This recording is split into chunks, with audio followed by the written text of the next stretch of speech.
Je pense qu'on a un groupe assez costaud pour passer au-delà de ces déceptions.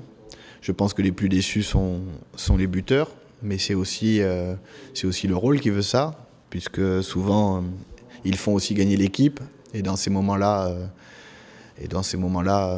ce sont les rois du terrain entre guillemets. Donc il faut aussi assumer les moments où ça va moins bien, mais c'est quand même deux coups de pied qui sont totalement différents. Celui de Seb par inexpérience et par, pour moi, une erreur d'arbitrage flagrante, puisque le règlement est clair. Mais ça, on ne l'a pas trop dit non plus, on est tombé beaucoup sur Seb. Et pour ce qui est de Jean-Marc, après une remontée de terrain de 8 minutes, à la 88e minute, et après avoir fait surtout sur ces 8 minutes, 4 bonnes minutes de ballon porté au milieu des avants, et de jeu dans les contacts, bien évidemment que c'est tout à fait compréhensible et pardonnable qu'il puisse se relever un peu et mettre le ballon légèrement à gauche du poteau. Voilà, à moi de travailler avec eux, parce que j'ai traversé aussi ces moments-là, et ces moments où tout te sourit et c'est toi qui fais gagner ton équipe, et dans ces cas-là, tu as besoin de l'aide de personne et tu te sens bien mieux. Mais il y a eu des moments aussi où moi aussi j'ai failli sur un dernier coup de pied ou sur une dernière pénalité, et donc voilà, je me sers aussi de mon expérience pour pouvoir discuter avec eux. Le contenu du match contre Brive, il est encore assez pas pauvre, mais moyen, parce que quand on le décide, on est capable de faire des séquences de jeu assez incroyables pour marquer deux beaux essais. Mais d'un autre côté, on est capable de prendre un essai à une passe ou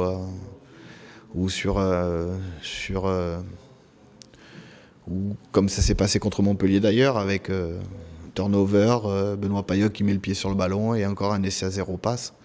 Donc voilà, nous pour marquer des essais, il faut qu'on s'emploie énormément, et je trouve qu'on les prend très facilement sur des choses trop simples qu'on devrait maîtriser mieux. Donc voilà, notre travail doit être en grande partie axé là-dessus, et essayer d'être bien plus précis sur des choses très très simples, mais qui sont quand même à la fois le plus compliqué du rugby, c'est-à-dire bien sortir de notre camp, assurer une bonne occupation du terrain ou une bonne prise de balle en touche pour mettre l'adversaire à la faute. Voilà, ce qui n'a pas été le cas notamment à Brive. Mon seul axe de travail est sur le terrain, et de corriger ce qui va, d'accentuer bien sûr sur la confiance de nos joueurs quand ils sont en confiance, etc. Et garder surtout la confiance des joueurs. Aujourd'hui, ce qui peut changer, c'est voilà quoi, que entre guillemets la malchance ou les mauvais moments qu'on traverse en fin de match ne se répètent pas trop souvent, parce que là ça pourrait devenir délicat pour l'ensemble du groupe, mais l'état d'esprit est exceptionnel. Ces deux fins de match, sur les deux derniers matchs aussi, si on s'arrête avant la transformation, elles font quand même preuve pour l'équipe en tout cas, d'un état d'esprit exceptionnel, et donc ça on veut le garder, et ça a toujours été comme ça ici, et j'espère que ça le restera. Il y a aussi quand même de la justesse sur des choix de jeu, sur l'adaptation, voilà, c'est des fins de match hippiques où les joueurs sont un peu plus fatigués, ont peut-être plus de difficultés à analyser les situations, et pourtant elles ont été, du moins par 2 fois, bien analysées.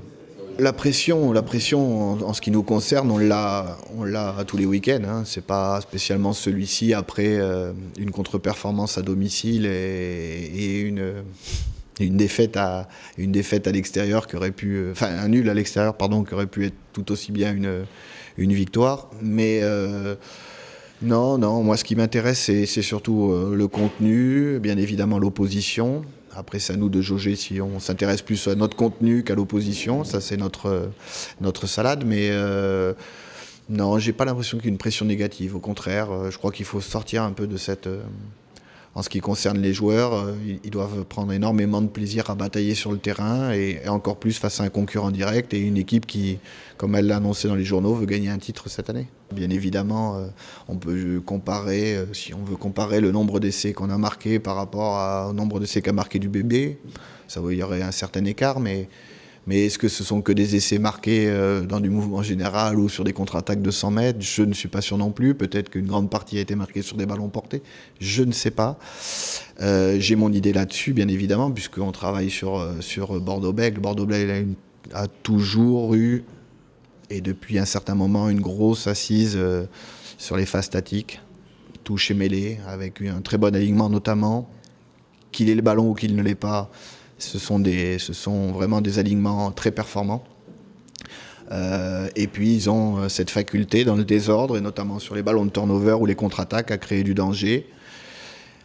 Et quand tu prends des joueurs à l'ouverture comme Serein avec les 2 pieds, Boxis avec le pied qu'on connaît, ou Pierre Bernard avec le pied qu'on connaît, c'est que quand même, quand il tape dans le ballon, il tape plus souvent qu'on ne le croit, et souvent très bien aussi, il faut le reconnaître. Donc en effet, ils ont peut-être un peu réduit la voilure, mais je ne pense pas que ce soit réduire la voilure que de taper dans le ballon, puisque le rugby a quand même toujours été un sport aussi de jeu au pied.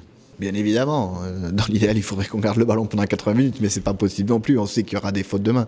Non, il faudra surtout être très alerte quand on va passer d'attaquant à défenseur sur les turnovers ou sur nos jeux au pied, ou voilà, sur tout ce qui peut se passer dans un match. Mais voilà, comment va-t-on passer d'attaquant à défenseur? C'est ça, vite se réorganiser, vite retrouver une bonne ligne pour pas laisser trop d'espace à leurs joueurs de qualité.